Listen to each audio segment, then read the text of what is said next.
Hi everyone, welcome to the April 7th edition of the TimeformUS Forecast. I'm David Aragona here with my usual co-host Craig Mulkowski, and we are looking ahead to a fun weekend of racing. Major Derby preps taking place at Aqueduct, Keeneland, and Santa Anita. Really the final round of preps that will determine who runs in the Kentucky Derby. Craig and I might talk about that a little bit towards the end of the podcast if there's time, but in this podcast we are going to focus primarily on the venue where they are running one of those preps, the Grade 1 Bluegrass, Keeneland on Saturday. We're going to be talking about the all-stakes Pick 5 that runs from races 5 through 9, the Commonwealth, the Appalachian, the Madison, Shakertown for the turf sprinters, and then culminating in that Bluegrass, the 9th race on that Keeneland Saturday card. And Craig, this is a sequence that I think features some really difficult spots, one particularly easy spot. And I know some players don't love that when there's a race in the sequence that has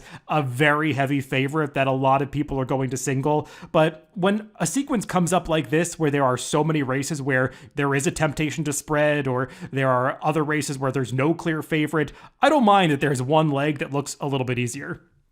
No, I'm totally with you. I know that you've listened to some of Steve Bick's show where he's had people on talking about these bets, and just particularly Maury Wolf was on earlier this week, and I was listening to him. And one of the things he brought up was that these bets are, when they're really tough, that is when it is the hardest for your regular everyday players, and players really get crushed by the CRWs. So it kind of opened my eyes. I mean, I knew it because when it's five really contentious legs, it's not generally a ticket I'm going to play anyway.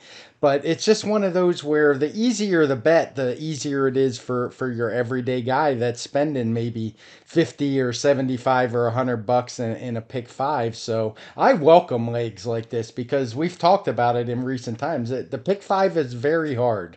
So you want to have a leg or two that maybe you don't have to look at six or seven horses in and kind of wean your ticket down. And that's my opinion. Others can vary. No, I'm glad you brought that up, Craig. I was going to kind of go in that direction myself. And I mean, it's probably not the best thing for us to do, us having our own podcast. But I mean, I will tell people, if you haven't listened, it's worth checking out, a couple hours of the Steve Bick show from Tuesday and Wednesday this week, especially. Craig mentioned Maury Wolf being on Wednesday. On Tuesday, he was talking about that same topic, the CRW wagering, with Andy Byer and Pat Cummings, the latter of which especially has been knee deep in these topics for a long time and is doing some great works trying to actually implement some changes in this sport that help the bettors. So I'd highly recommend people who are not, informed about that kind of stuff to just check it out, because as Craig said, it really is eye-opening. And when you see some of the data that Pat has talked about, both on his site, the Thoroughbred Idea Foundation, and also on Twitter, just about how much the CRW teams clean up in particularly complicated or difficult multi-race sequences, it kind of makes you realize this whole conversation about takeout is almost secondary. I mean, great, 15% takeout, but if it's a really complicated sequence and, where the regular everyday bettors are doing maybe negative 25%, even below that takeout, well, does the takeout really matter if you're not winning in that situation? So what I like about this Keeneland sequence, and I'm kind of using that as a segue to get in here because it's nice, 15% takeout. But when you have a leg like the Madison with a heavy favorite such as Goodnight Olive, and we'll talk about it a little bit later in the podcast when we get to that race. I mean, maybe Craig and I don't like Goodnight Olive, but when you have a horse like that a lot of people are going to single at 1 to 5, I mean, it does two things. It takes a pick 5 sequence and basically turns it into a pick 4, the difference being the takeout for the regular pick 4 is, I think, 23%, and for the pick 5, it's 15%, and also it takes away a little bit of that advantage of the CRW teams, who are just much more adept at hitting these wagers when they're so complicated, and it gives the everyday bettors a better chance to actually get a piece of the returns on that 15% takeout. Yeah, well said. And I think it was kind of timely that Steve Bick had that because I think we've kind of been getting into that the last 2 weeks, that these bets are hard. And I don't think you want to go crazy trying to hit some of these tickets. I'm not saying I love playing the pick five, but I'm one that likes to play a small ticket and try to hit something big. And you don't have to be right very often. If you're throwing a lot of money at these every week, It's sad but true. You're probably gonna get buried. And that's another thing I wanted to touch upon, Craig, and I'm glad you steered the conversation in that direction. We have set up this TimeformUS Forecast to talk about these pick five sequences every week and pick five strategy, but those wagers are not for every player. And, if as we're going through our handicapping discussion, you find a good win wager or a horse that you think is going to be great value, and you don't feel like you have great opinions in the other legs, there's no mandate that says you have to play the pick five or have to capitalize on that opinion in a multi-race sequence. Win bets are typically where the general public has the best advantage. Don't be afraid to just play the opinions in the pools that suit them best. Yeah, for sure. I mean, I've brought it up many times. I've been playing this game a long time, and my favorite bets are by far still win bets and exactas. Those are the two I like best and have the most success at because I can be wrong four times in a pick five, and a pick five sequence. If I'm really right in one and playing vertically, I can do just fine. Well, with that discussion having been had, let's dive into this sequence, Craig, and we begin with one of the more complicated legs, and I'll say that I'm glad that this entire sequence doesn't look like the first leg, which is the Grade 3 Commonwealth, because this is a real skullbuster. 7 furlongs on the dirt course for the older horses, and I was kind of tweeting about it this morning when I was finishing up my handicapping of this sequence, Craig, but it's kind of nuts to me that we get these graded stakes level sprint races on the dirt, and there were just no early speed horses, and it really makes this a difficult race to handicap, just kind of trying to figure out who's going to get the right trip. Yeah, that was the first thing that jumped out at me at this race is the blue flag and the Timeform US pace projector. And it's kind of hard to argue with. The horse that we show as the fastest early is Run Classic, a horse who hasn't sprinted in his last four races. He hasn't even made the lead in three of those four races, all going two turns. So it's clearly not a sprinter's race and one that I think is something you have to take into account when you handicap this. Well, I want to start the conversation with the pace, Craig, because I think it really does affect a couple of the horses that are going to take money in here drawn down towards the inside, particularly the number 2, Nakatomi, who I think is the morning line favorite at 2-1, as well as the number 3, Get Her Number. Now, these horses come in with some of the best recent speed figures, arguably the best class lines, having competed in graded stakes races, but I'm a little bit concerned about the kind of trips that both of these horses are going to pull. I know that Nakatomi isn't shown that far back on the pace projector, but he's a horse that at times, especially in larger fields, has gotten badly outrun in the early stages, leaving himself with too much to do. So I do have some concerns about taking short prices on each of these horses. Yeah, I've never been a Nakatomi fan. I wanted to get your impression on the morning line because I was surprised he was the morning line favorite. As I look through the field, I guess I get it a little bit more, but it's one where I wouldn't have wanted to be the morning line maker because it's a deep, contentious race. I don't think there's any real standouts, but I share your concerns with Nakatomi. He's a horse who doesn't have a lot of speed. We've seen it kind of burn him in the past where he hasn't had a good setup and he just kind of clunks up for a piece. And the same thing for Get Your Number. Get Your Number is kind of a really odd horse in that when you look at the Timeform US past performances, 5 of the last 6 races he's been involved in have blue fractions, and none of them have red. The last time he had red, he actually was able to get up to win an allowance race at Churchill over Gunnett, who's a pretty solid allowance campaigner. But he's just a horse that seems to always fall into these races with no speed, and for some reason, we just don't seem to have the speed we used to in these American sprint races. Yeah, I agree with everything you just said about these horses. And I guess the point that I'll make about Nakatomi, and I might have done the same thing. I don't know if I'd have him as low as 2-1, but I kind of agree with Nick Tammer, who makes the morning line at Keeneland now.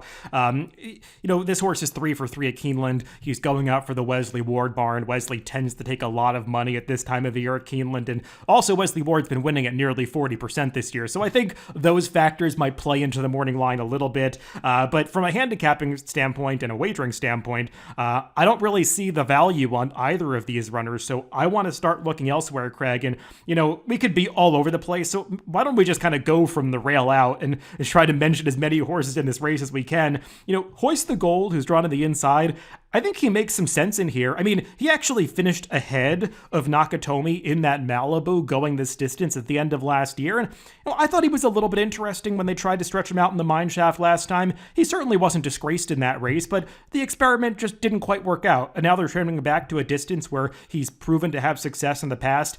I know this horse isn't really a winning type, just 2 for 17 lifetime, but he really does fit well in here. I agree. His speed figures are pretty good. The one thing I like when he stretched out is I know he was a sprinter stretching out, but he showed more speed than he's generally showed. He really popped out of there, opened up a good lead, set strong fractions, and I think he's going to need that in a race like this from the rail. We said there isn't a lot of speed, so I think he can be forwardly placed, and he should have his finishing kick in there and be ahead of a couple of those other closers that we've talked about. And so, yeah, for me, he's a contender. And then I'll just move to Nakatoni from him. I just don't see the value in this horse. If I do play a pick five, I doubt I would even use him on my ticket. If it did, it would have to be with a lot of prices and other legs because I just see him getting way overbet in this spot. Yeah, I think we've covered Nakatomi and Get Her Number, so I'll move past them and on to the number 4, Heart Rhythm. And Craig, I'm going to make a little push for this horse at 10-1 on the morning line, and he feels like one that's going to be every bit of that.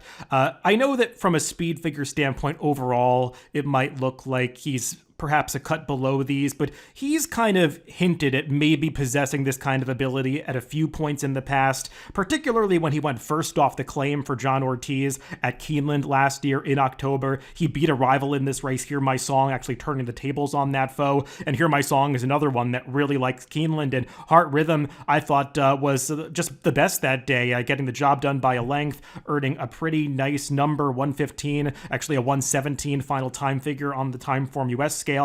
And then he went off form a little bit, but Craig, we had talked about this, I think, on a prior podcast. John Ortiz just got off to a really rough start this year. It seemed like a lot of horses in his barn just weren't running. It started to turn around a little bit recently, and last time out, I thought Heart Rhythm took a big step forward. I mean, that was a solid allowance race. I mean, Payne has put forth some nice races at Oaklawn Park so far this winter, and Heart Rhythm just ran over the top of that field at the very end. And what I was most impressed by watching that race was the gallop out, where it's like he just hit his best stride as they got to the finish line and past the wire. He put about 6 or 7 lengths between him and Payne and the rest of the field. I mean, he was just flying into that clubhouse turn, which says to me, a little bit of added ground here is probably not going to be a problem, and he was really feeling good in that last race, so just seems like a horse that might be moving in the right direction, and it's such a wide open race. He feels like one that's going to be a decent price.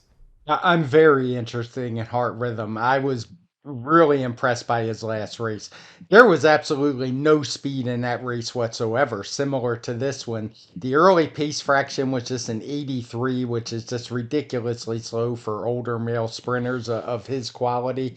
And it didn't seem to matter as the pace was increasing to the half mile. He started making his run, made up good ground. He did it on a sloppy track. He was taking some mud at times, and he just kept coming. I mean, the run, you had a feeling maybe it would flatten out because it just seemed like maybe he started moving too early, but he just kept running right through the wire. And as you said, he was just drawing off even after they passed the finish. So I really like Heart Rhythm in here. And whether I play a pick five or not, if I did, he's definitely an A on my tickets. And he's a horse I'm interested in playing, as we talked about, in this race alone, in win bets and maybe some exactas.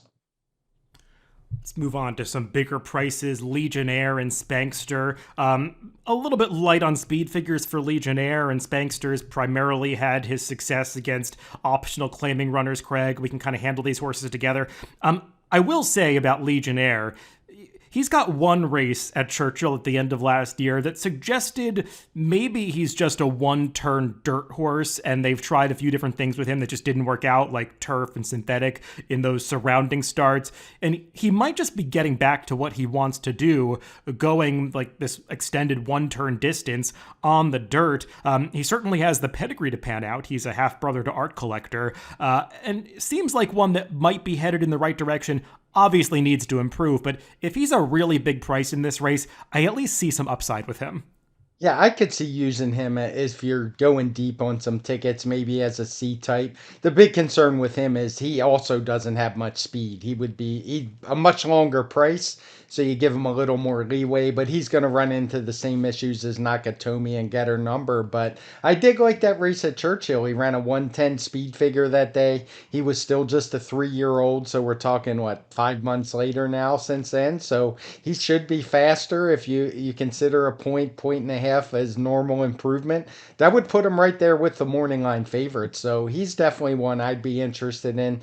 Spankster, not so much. I think we kind of know what he is at this point. Uh, He's a horse we've seen running for a while, running very similar speed figures, and also lacks that early speed. So I don't see the upside with him.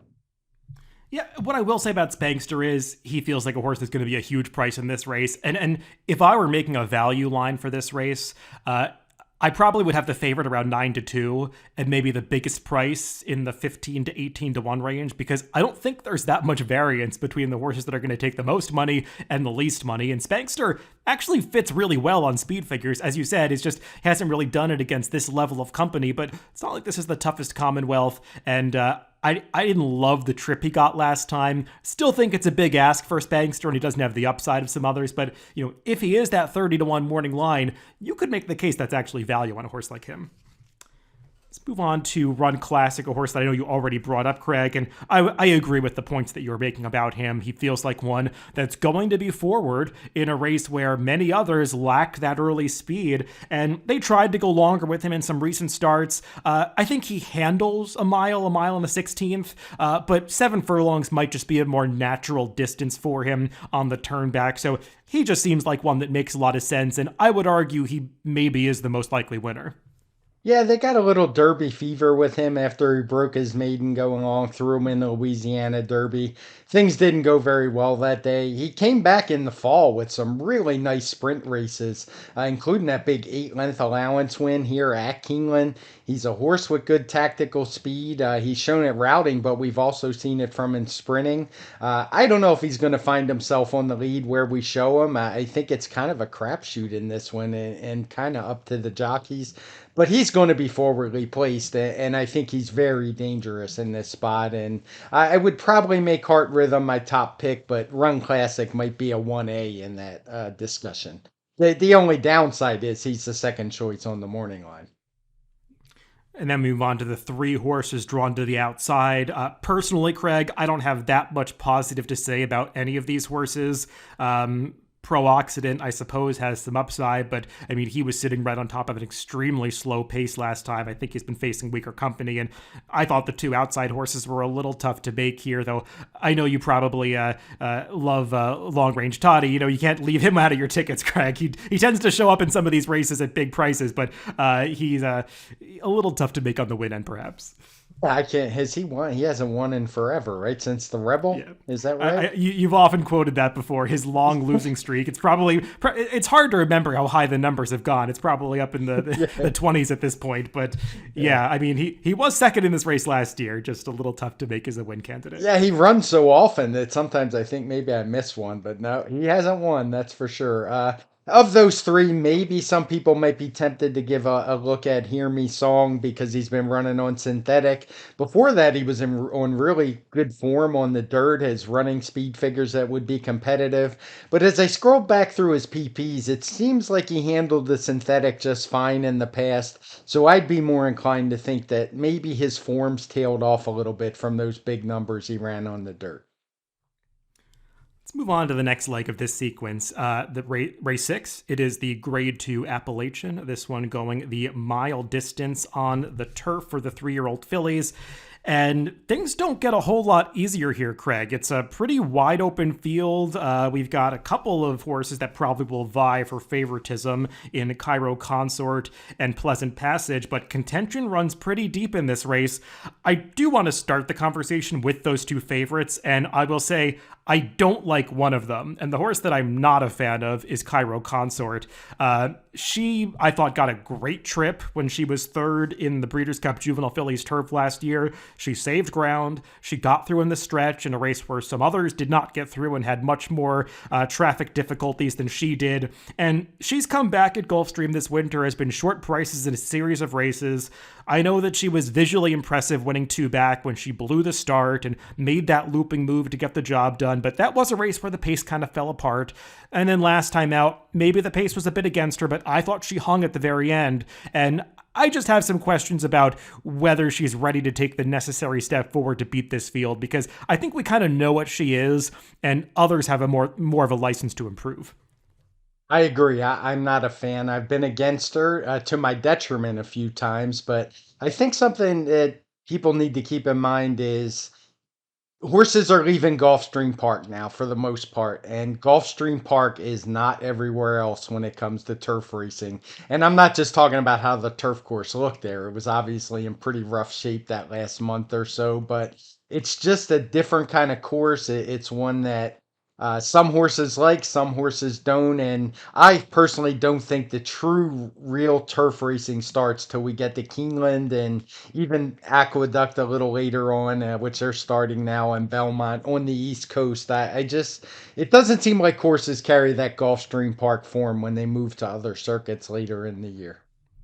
Well, along those lines, let me kind of veer off the direction I was going to go and then mention the number 9 well into, because I think she's sort of like the quintessential horse to, frame this discussion around what you do at the Gulfstream Park form, because, I mean, she has been visually impressive in her last 2 wins there, and she's 10 to 1 in the morning line. I guess we'll see what kind of price she is. I could see her taking a little money on here because she kind of does project to be the controlling speed, but she feels like one that has a running style that really was the Gulfstream turf course played to her strengths. And I need to see her confirm that she really is as good as those last 2 speed figures indicate, getting on a different kind of turf course.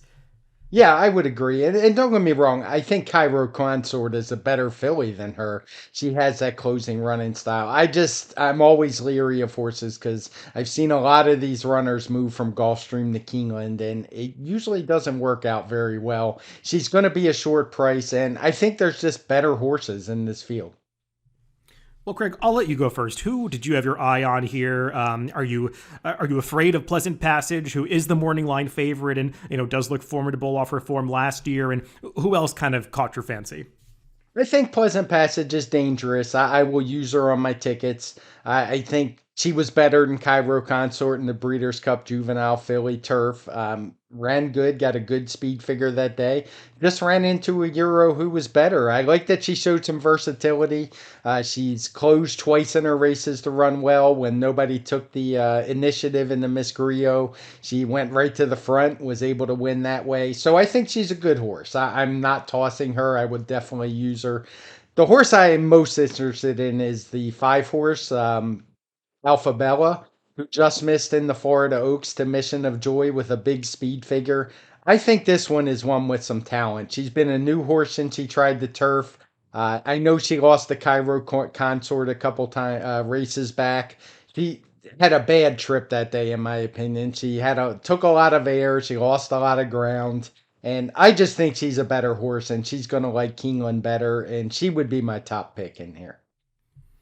Yeah, I will say, of the 2 Todd Pletcher horses in this race, I agree with you. I prefer Alpha Bella at what figures to be a better price to Cairo Consort, who has Irad Ortiz and has more of a reputation. But I think Alpha Bella has run really well in each of her last 2 starts, and I thought she was the one that actually was a little more impressive in that Sweetest Chant, because she was making the first move into a pace that came apart, whereas Cairo Consort was kind of done a favor by breaking so slowly because she made that last move, and she was game last time, and she's just a horse to me that is all grit. She's going to fight for it. Not always able to win her races, but I mean, she's going to be in the mix at the very end. And as far as Pleasant Passage goes, I agree. I thought she got a good trip, all things considered, in the Juvenile Fillies turf last time, but she really did finish up well to be 2 lengths clear of the rest of the field, with just Meditate running away from that group. The other horse that I do want to mention out of that Juvenile Fillies turf is the number 6, Be Your Best, because she did not get through in the stretch. I mean, she appeared to have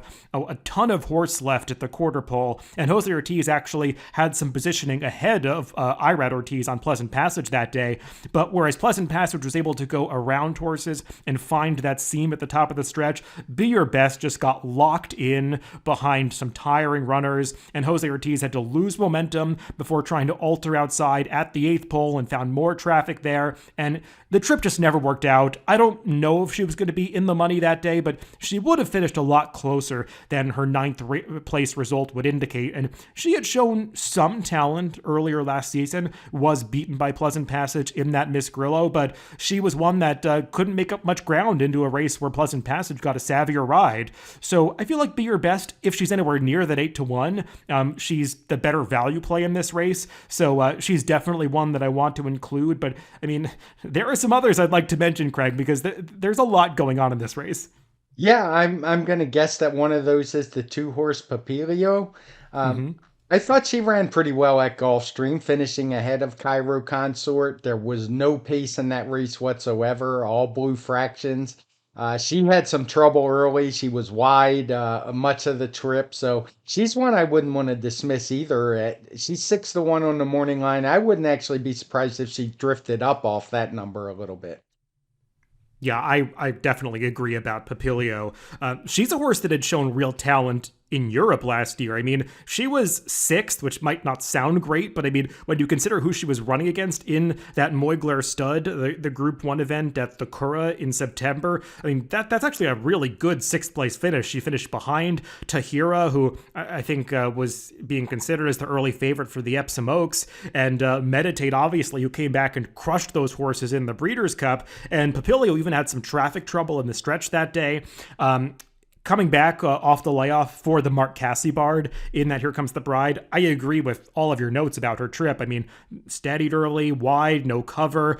She was battling on really gamely at the end of that race. The one thing I did not like is when you watch the head-on of the stretch run, she was lugging in very badly. And, initially I thought that maybe there was going to be an inquiry because Dance Macabre might come down for some bumping at the end, but when I went back and watched the head-on, it wasn't Dance Macabre that was causing the bumping, it was Papilio. I mean, she was leaning all over that leader at the very end and probably cost herself the victory. So that's not a great sign, but maybe drawing the 2 post this time and being towards the inside, those lug-in tendencies will just kind of help her to ride the rail and get an inside trip. So it's kind of up to Javier Castellano to work it out. But I do think the ability is there for her to win a race like this. And the one other horse I'll mention, Craig, who I don't know if I would make her one of my top picks in here, but I have to acknowledge she's certainly a dangerous runner, is the number 4, Heavenly Sunday, who goes out for the powerful Brad Cox stable. I mean, she was beaten by Cairo Consort and Alpha Bella last time, but they had to ship to Gulfstream for that race from Fairgrounds, probably due to the fact that there was just limited turf racing this winter at Fairgrounds. Typically, Brad Cox isn't taking a horse all the way to Gulfstream to run, but did so to get that prep in. I would imagine there's a much bigger target on this race for a horse like her who won at Keeneland last year. She's got to improve a little bit from a speed figure standpoint, but I liked her races last year. I'm not going to be surprised when she's effective in this spot. No, I agree. She ran that 100 over this Keeneland track, 100 speed figure. She had won her first 2 races easy. And I'm like you, I'm willing to give her a pass on that last race, shipping out of the fairgrounds. And Brad Cox, he can win off a layoff. I don't think this is one of those spots where it was particularly the goal, as you mentioned. This race probably was. He is better second off the layoff than first. I don't want to give the impression I just dismiss all his horses off the layoff because it tends to vary by horse, but this is one where that looked like more of a prep to me. So, yeah, this is a pretty wide open race where I would be spreading if I do play a pick 5. Yes, and listeners, you've probably noticed Craig and I have touched upon a lot of horses in the first two legs of this sequence. Things are about to get a little bit easier in race 7, but I mean, do note, even though we've mentioned a lot of horses, we have highlighted one or two favorites in each of these races that we're somewhat against. So I think as long as you have some of those opinions that horses are going to be bad value, that you're leaving off your tickets, it's okay to spread a little bit in those situations. Let's move on to race 7, which is the Grade 1 Madison. Just a 5-horse field signed on, and the presence of the number 2, Goodnight Olive, looms large over this field. She's 2-5 on the morning line, which seems justified. I mean, she was just untouchable in this division last year, especially when they stepped up to Grade 1 company in the Ballerina and the Breeders' Cup Filly and Mare Sprint. Chad Brown, I was reading some of the quotes in, I think it was Marty McGee's article in the Daily Racing Form. He just said that she's had no hiccups over the winter. Her preparation has gone perfectly. He expects a big effort from her coming off the layoff, and she just seems like she's found the right kind of spot, at least to me, Craig. Yeah, she didn't. It looks like she only had a couple months of layoff. She's been working out since late January. Hasn't missed a beat since. Working out well, and she's going to be tough to beat in this spot. Now it is just a 5-horse field. Maybe you wonder about the speed. There's not. I wouldn't say that there is some speed in here, even though we have it in blue. Part of that's because of the 5-horse field. But you girl, I think that's it. And you Geary, I always mess that one Yes. up. When my eyes don't see the I or the L. But I knew it when I said you Geary. She's pretty fast. I assume she's going to be on the front end by herself. We saw Society get very good for a little while last year. She was even able to stretch out, win the cotillion. But she showed she could sprint at times as well, so she's pretty fast. Goodnight Olive has good tactical speed. She's able to sit right in there. I assume she's going to be the best. I would definitely lean on her pretty heavy. If I had to use one other horse, it would probably be Society, just because I think she's the only one who has talent, which is even in the same ballpark as Goodnight Olive. Yeah, I mean, if I was going to try to knock Goodnight Olive, I would look to Chad Brown's stats, which, coming off layoffs, specifically in Grade 1 stakes races, they're not great. I looked up 120 to 240 days in Formulator. That was pretty poor. I looked up 90 to 180 days, which also applies to this horse. I think she's been off for about 5 months. The numbers were 3 for 20 with a $1.23 ROI. And that ROI is notable because looking up the horses in that sample, a lot of short prices. Horses going off at 2-1, 5-2 that were finishing second and third. So just something to be aware of. That's not the best stat for Chad. A lot of that sample was compiled in turf races. He doesn't have as many dirt horses that come back in Grade 1 races like Goodnight Olive is. So maybe it's not so applicable to her. But when I look up her recent workouts, and I can watch a couple of them on XBTV, even though they're at Payson Park, I mean, she just looks like she's feeling good, doing great coming into this race. And she was so dominant at the end of last year. And I actually think that Breeders' Cup Filly and Mare Sprint, Craig, was a strong race. I mean, we saw the third place finisher, Wicked Halo, come back last week at Oaklawn and take a big step forward from a speed figure standpoint. We've also seen Frank's Rocket, who finished way back in that Filly and Mare Sprint, return at Gulfstream this winter and just dominate competition. So I think Goodnight Olive beat some really good horses, and she just seems pretty tough to go against in this spot, at least for me. Let's move on to race 8, where I think we'll have a little bit more to say. This is the Grade 2 Shakertown, going the 5.5 furlong distance on the grass course for the older horses. And in past years, horses like Golden Pal or others from the Wesley Ward barn, like Bound for Nowhere, have looked pretty formidable in this race. But Wesley does have one in here in Arrest Me Red, who isn't quite as, looks as strong on paper as some of those did in the past, but seems like a pretty wide open group. I guess the one that's going to take the most money, Craig, is the horse that is listed as the 8-5 morning line favorite, and that is the mare Caravel, who was coming off that upset victory in the Breeders' Cup Turf Sprint last year when she sprung the surprise at 42-1. But we had talked about this race on the stakes preview that we did for the Daily Racing Form's YouTube channel a bit earlier this week, Craig, and I know we both kind of agreed she had a lot of circumstances working in her favor in that Breeders' Cup triumph. Yeah, I mean, she's a good mare, obviously. She's won 12 times out of 20, almost all turf sprinting. Um, just good speed figures. It wasn't a fluke that she won the Breeders' Cup despite those odds, but I think you have to consider that everything went her way that day. somehow from the 10 post, and a large part of that somehow is that Golden Pal just didn't break, completely blew the break. She was able to clear the field and get to the inside from the outside, which is not easy to do in a 5.5 furlong turf sprint. Once she did it, she was very game. She was able to hold on. She fought off the challenge from Emiratiana, and she was good. I just have concerns that everything went her way, and she won by a half. She was great, but she's going to take way more money than I think her past performances would indicate. This is a pretty deep spot. I agree. If you were not seeing that Breeders' Cup performance in her past performances, she'd be 12, 15 to 1 in this race, maybe higher. And just because she achieved that victory under ideal circumstances, her price is going to be significantly depressed. So from a value standpoint, I kind of want to veer away from her a little bit. And Craig, I know both you and I were somewhat interested in other horses coming out of that Breeders' Cup turf sprint. So I'll let you talk about them a little bit first. Yeah, a horse who was part of the pace in the Breeders' Cup is the 3 horse Artemis City Limits. And I just can see a reversal of trips in here. He draws inside. He's got good speed. He had the 13 post and wasn't able to get over like Caravel was. But I can just see a total reversal of fortunes in here where Artemis City Limits breaks on top.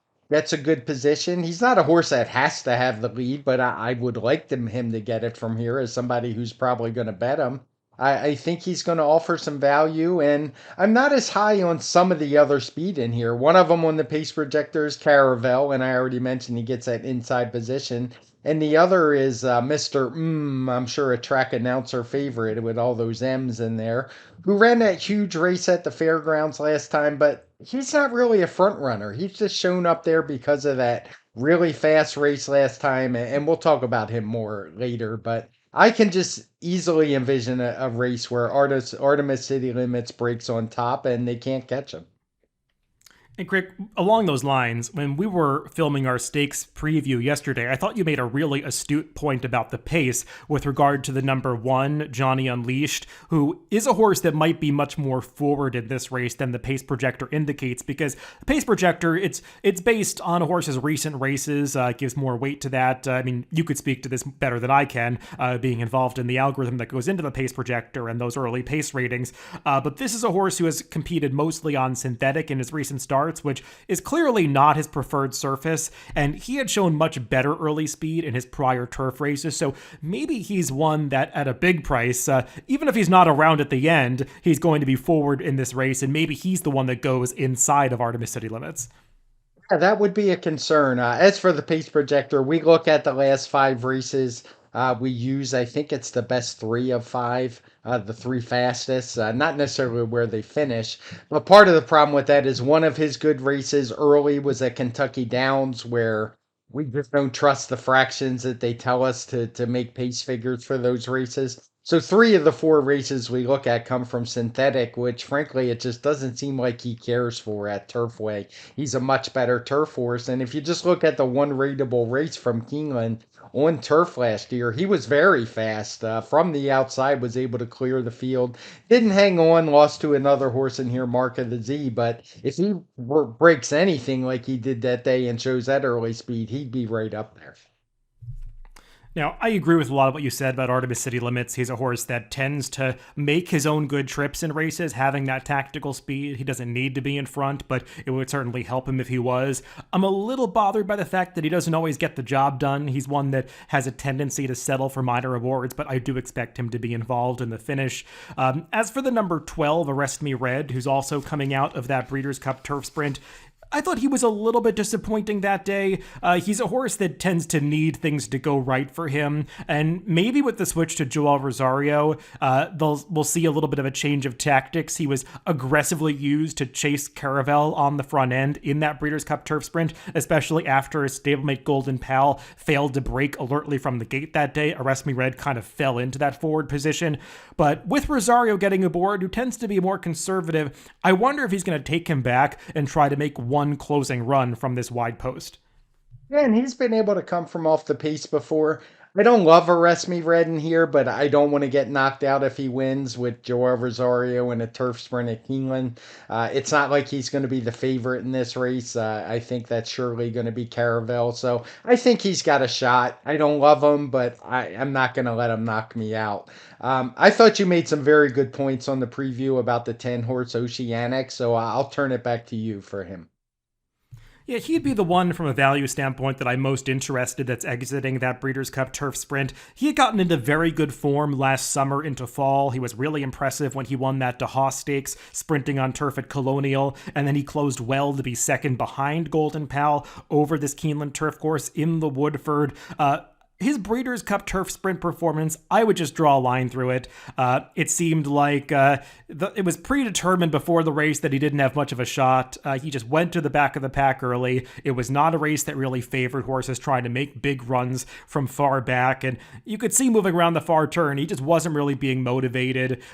His rider kind of decided he was too far back and just didn't really ask him for his best that day. I think Oceanic is clearly better than that. We'll see what he offers off the layoff, but it feels like one that's going to be a decent price in this race, so I definitely want to upgrade him in my wagers.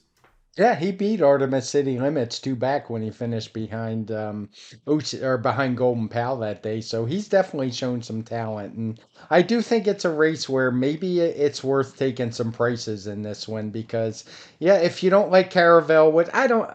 Caravel is a tough call. Do you use her? Do you not? I'm not going to use her because I just think she's going to be way overbet.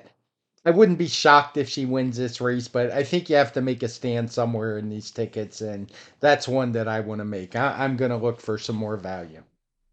Yeah, I think the point with Caravel, Craig, is that you don't want to end this sequence Goodnight Olive, Caravel, Tapit Trice, because that's the ticket that everyone's going to have, and it's going to not pay well. You're getting value in these sequences, and you beat a lot of these favorites, especially in the more complicated races that a lot of people are going to be leaning on. So, if I'm going to lean on a horse like Goodnight Olive, and I just have a so-so opinion on Caravel, I'm probably going to downgrade her in a race where I think there are other more appealing value-based options. And before we move on from this race, I want to mention one more horse, Craig. When we were filming our preview, we both left the number 9 Bad Beat Brian out of our picks, and as we were kind of talking about him through the course of going through the contenders, I was kind of feeling like, oh, maybe I should have thrown this horse in somewhere, because, he clearly is one that just isn't quite as good on the synthetic surface at Turfway, and his form from last fall at Keeneland on the turf and Kentucky Downs was really strong, and he's one of these horses that has that versatile running style where he can be forward,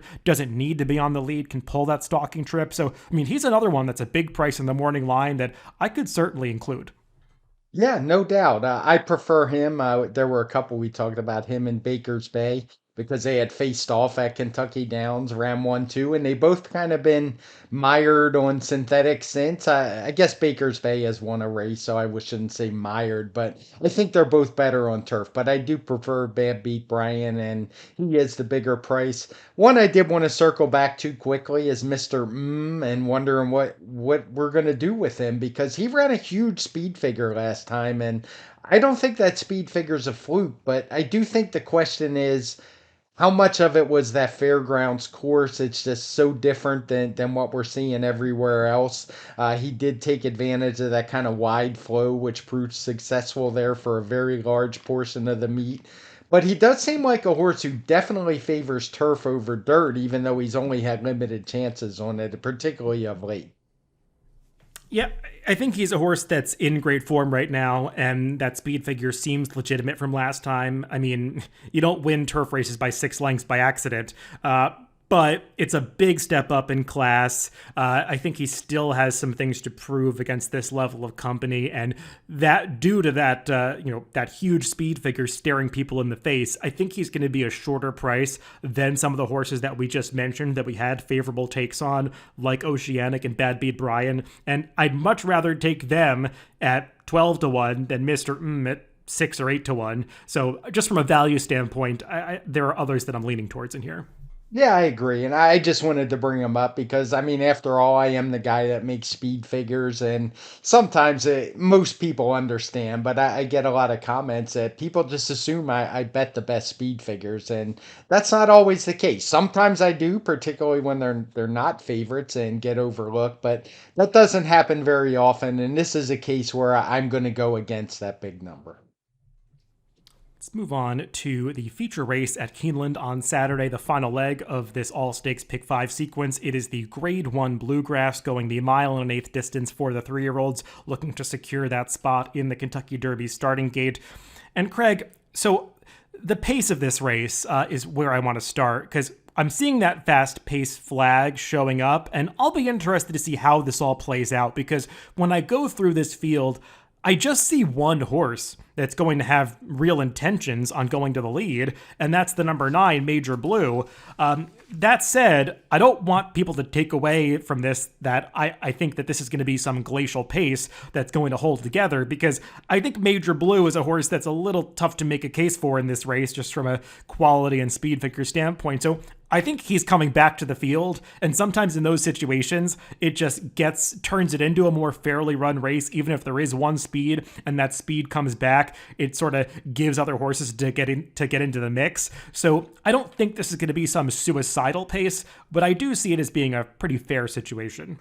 Yeah, I think the pace will be honest. I'm honestly not sure where that red flag comes from. I assume the field size has something to do with it. It is a big 11 horse field, but I'm with you. There's not a ton of speed in here. And I would not judge this as a race that's going to feature a fast pace. And that's part of handicapping. I don't always agree with the pace projector. It's just an algorithm. Many times I do. In this case, I don't. So for that reason, I guess I'll start with the favorite tap at Trice. I gotta say, I'm not really on his side in here. I'm a bit against him. If he wins, I won't be shocked, but I'm not going to use him. I think his reputation is overrated, if I can put it in one word.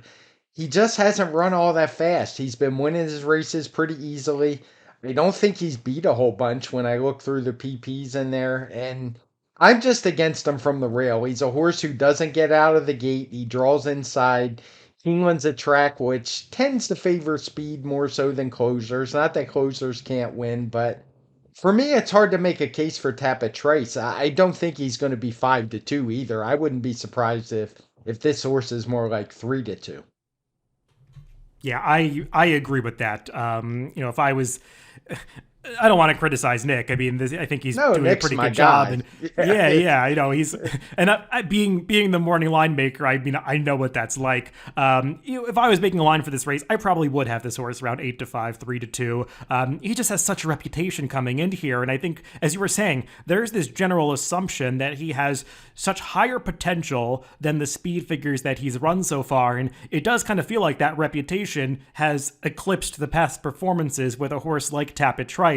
And I kind of understand, because he's running spots in his races. He's finishing with what looks like more in the tank. That certainly appeared to be the case last time in the Tampa Bay Derby, but I think you have to be a little bit concerned about the middle portions of that race when Luis Saez was asking him to go for a quarter mile, and this horse was just like, what do you want me to do? Like, I'm just going to stay right here. And I mean, eventually he kind of got a clue and picked up the pace and ran down that field. But with horses like this, after 4 starts in the Todd Pletcher barn, to kind of still be that unprofessional, you have to question the horse a little bit. And breaking from the rail, he's one of these horses that, I mean, he's just slow out of the starting gate. He's slow for those first 5 or 10 strides of the race, just very sluggish. So he's going to be last early. They're going to have to come around the entire field. And in a situation where I don't think that this pace necessarily sets up to completely fall apart, there are just some concerns on a horse that's going to be a very short price. Yeah, let's just kind of move through the field from inside to out with horses. Like, I'm not going to talk about Clear the Air unless you Well, had hold up. something. I want to talk about Clear the Air. Oh, okay. So yeah, go I'll ahead just jump then, right by all in. means. I was I would have been a little more interested in him in the Wood Memorial. He's the horse that was cross-entered in both races, and his connections have announced that he's going to run in this Bluegrass. But he has had two bad trips in a row. He had some trouble on the far turn of that allowance race at Turfway, two back. Was not going to win that race, wasn't going to beat Wadsworth, but probably would have been second that day. And then last time in the Gotham, that was a trip that I had kind of missed when I first watched that race, but as I was doing the trip work to handicap the Wood and this Bluegrass, I mean, go back and watch Clear the Air's trip. I mean, he was going to be second in that race, no doubt about it, but just got shuffled back behind a horse that was going in the wrong direction at the half-mile pole, was stuck down on the rail when you didn't want to be there, and finally got him off the rail in the stretch, and just as he was mounting a rally, he got sandwiched between horses, had to alter course again. I mean, it was a real nightmare. This is an ambitious spot, and he's a horse that has to get a lot faster from a speed figure standpoint, but it's now twice in a row that he hasn't been able to show his full potential. So a horse that's 30-1 in the morning line that's going to be every bit of that. I guess what I'm telling you is he probably should be more like 15 or 20-1. So there is some value there, even though he's not the most likely winner. Just one to keep in the back of your mind. Yeah, he's a horse I would use in verticals. I wouldn't have him on my pick five tickets. It's just too big of a jump for me, but I'm certainly not going to knock anybody that uses a 30-1 shot that does have some upside based on those last couple of runs. I want to get your take on verifying Craig, because I think he's the logical place that a lot of people are going to if they're against Tapit Trice. What do you make of his Rebel last time out? Because I think there are a couple points to touch upon there. I mean, one of them is the trip, obviously, and I know we've talked about it and you can comment on it a little bit more, but we did see some horses come back out of the Rebel last week in the Arkansas Derby, and the runbacks were not particularly flattering. No, they were just okay. I mean, speed figure wise, the horses basically ran the same numbers they've been running, just not as good. They weren't able to handle the ship in Angel of Empire. So verifying's one, I'm not as high on him as you might think based on that 113 pace adjusted speed figure. He was part of a pretty quick pace. He's probably going to have a better trip this time. I just still didn't like how he was really running through the lane. It just seemed like he packed it in a little early. I know the pace was fast, but he was finished by the time they were turning for home. And even though he looks like the logical alternative, I'm going to look in some other directions here because visually, I don't think the performance matched the number in his case. I'll be a little more charitable to Verifying's trip last time because I thought he actually had horse at the quarter pole and just was in the wrong spot. Florent Giroux kind of committed to being on the rail and finding room there, and some horses that were backing up at the top of the stretch just kind of, he got caught in behind those runners, had to alter course, and he finished up okay once he finally got into the clear, but the flow of that race was so much towards the outside, horses just coming around the field, that being inside at that point probably wasn't the right wasn't the right strategy. Though I still have some doubts about him getting better with more distance. The mile and an eighth, I just feel like it's going to be a stretch for this horse. I know everyone talks about him as the half to midnight Bisou, so that's why it'll be fine for him, but he's by Justify, and if you look up the stats in Formulator for Justify, I mean, it's really shocking. He has had almost no success with horses in route races. I mean, he has been as much of a sprint sire as you can find. I mean, I think he's winning with a total of 6% of all starts in dirt routes, which for a horse of a stallion of the stature of Justify, who's standing for $100,000, that's pretty poor. So I have some real doubts about Verifying getting better with added distance. Yeah, and that's kind of, I mean, I saw his trip, and I guess it's encouraging that he dropped back and still was able to pass a few horses, but it just seemed to me like even though he was in behind, he was kind of out of horse at the top. So I'm not a fan of the extra distance. It was a sloppy track that day, so maybe you could, give an excuse, but I'm just not high on this horse as one who wants to go longer. And you said it more succinctly than me. He just doesn't seem like a horse who the more distance is going to help. Classic Car Wash, Hayes Strike, Scooby Quando, all going to be big prices in this race, Craig. Anything positive to say about that trio? Not particularly on the win then. I mean, Classic Car Wash, he's moving in the right direction. He could take another jump forward. He got a decent setup in Tampa. It's a little alarming how easily once Tapit Trice got it going, he was able to run by him. Because Classic Car Wash actually looked like he might win that race, wound up losing by 2 lengths.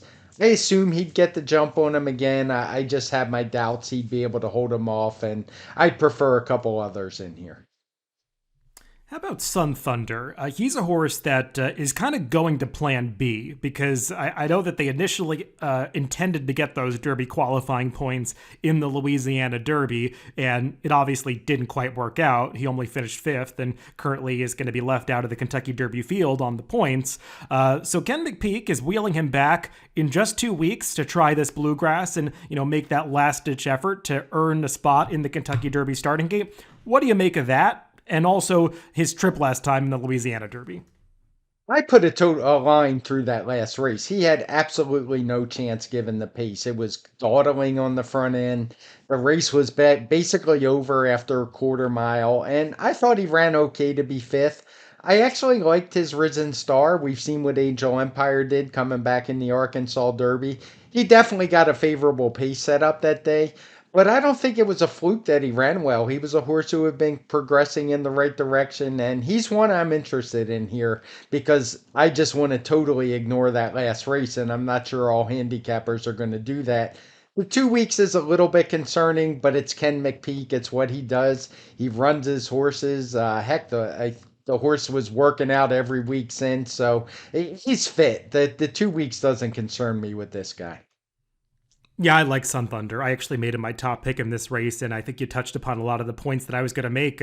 He ran well in that Risen Star. Arguably, Angel of Empire was better that day because Sun Thunder saved more ground than he did and got through a little bit earlier. But, I mean, he finished right alongside two horses, Angel of Empire and Two Phils, who have since come back and stamped themselves as serious players in the Kentucky Derby. And he really had no chance last time in that Louisiana Derby. Just out of position, clearly had horse. This, what I like about Sun Thunder is that he travels really well into his races. I mean, he's not keen, but you could see he's always tugging on the rider, ready to go. He's not one of these deep closers like a Tapit Trice that has to be ridden at the back of the pack. I suspect that if he breaks alertly, Florent Geroux could have him more forwardly placed in this race if he so chooses, because Sun Thunder just runs that way, like he wants to be a little bit closer to the pace. So I won't be surprised if we see a slightly different running style from him this time, especially in a reaction to what happened last time. And I think he's very, very usable in this race, especially if he's anywhere near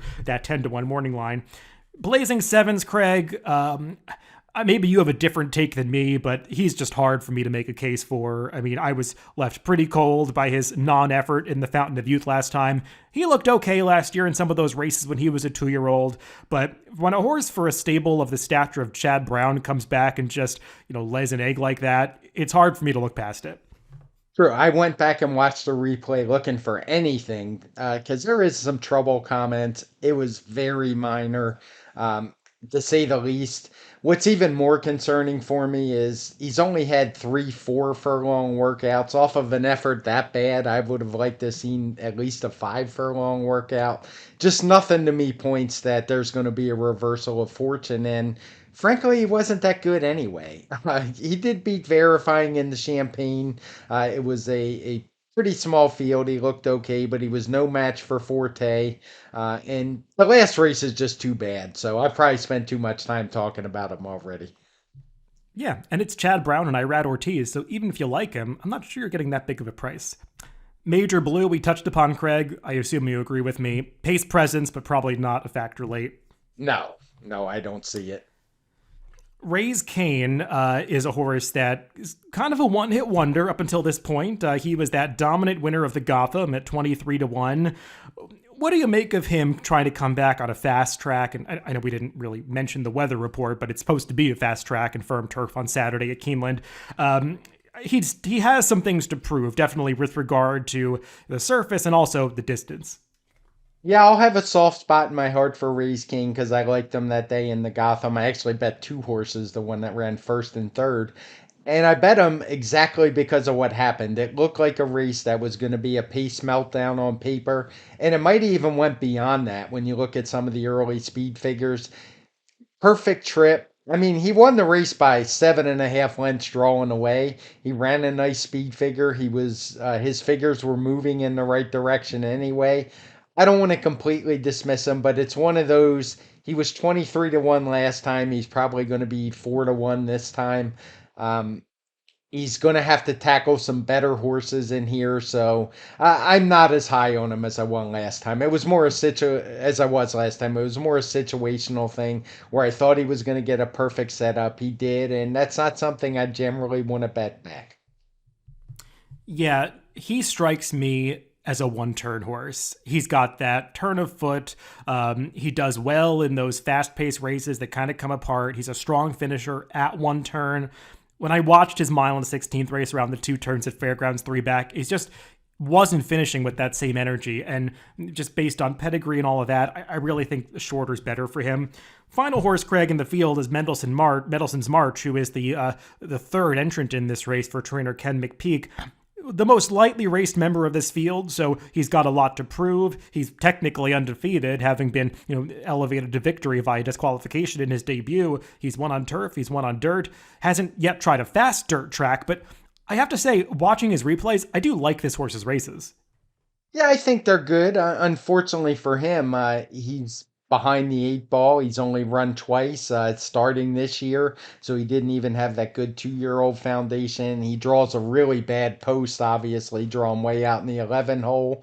And he's a horse with tactical speed, so it's not like he can just drop back and make a big run. So he's 20-1 if somebody wanted to use him. Not going to argue with him, but he's not for me. Yeah, I mean, he's actually got a really nice pedigree to turn out to be a classic distance horse. I mean, you might look at Mendelssohn over a Galileo mare and be like, oh, well, of course it makes sense they tried him on the turf. But this dam has actually produced some nice dirt horses. He's a half-brother to a horse named Mr. Big News, who apparently was third in the Kentucky Derby. For some reason, I have no recollection of this horse.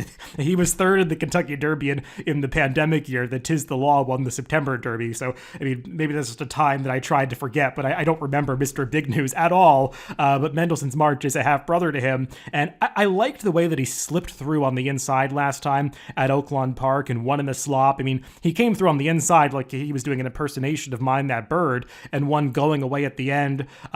Obviously, he's got to get faster, but I just think that this is a horse that really has shown some potential, and the building blocks are there for him to put something together eventually. I don't know if this is going to be the day, but he'll be a big price, so he's one that I might consider somewhere.